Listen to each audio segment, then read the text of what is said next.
Me halutaan muuttaa se tilanne, että ammattiviestiä kutsutaan paikalle vasta silloin, kun palaa. Ja kun palaa ja meidät kutsutaan paikalle, niin meille annetaan työkaluksi vaahtosammutin, kun tulipalo on 10-kerroksisessa rakennuksessa.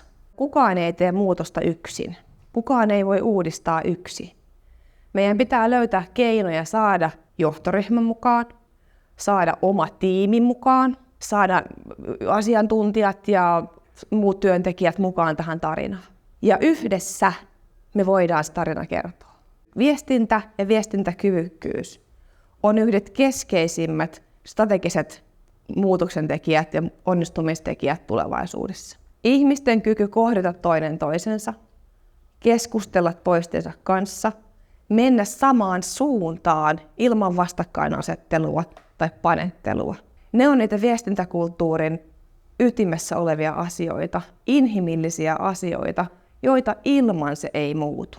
Ja se ehkä se ensimmäinen ajatus, mikä tulee itselle, että mikä on uudistamisen ja uudistajan ominaisuus. Ja semmoinen, ajattelet itse, määrittele itsesi itse. Älä anna muiden määritellä sitä, mikä sä oot. Koska sä oot sä. Sulla on visio, sulla on ajatuksia, luota siihen intuitioon. Mutta mä haluan nähdä semmoisen maailman, jossa työelämässä ei edetä muiden kustannuksella, vaan muiden kanssa. Haluan nähdä semmoisen työelämän, jossa puhutaan totta. Voidaan puhua asioista asioiden oikeilla nimillä.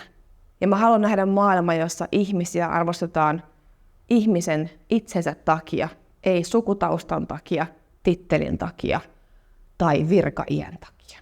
Meidän pitää oppia kuuntelemaan. Muutos tapahtuu vain tekemällä sen. Aloittakaa se just siitä, mistä te voitte.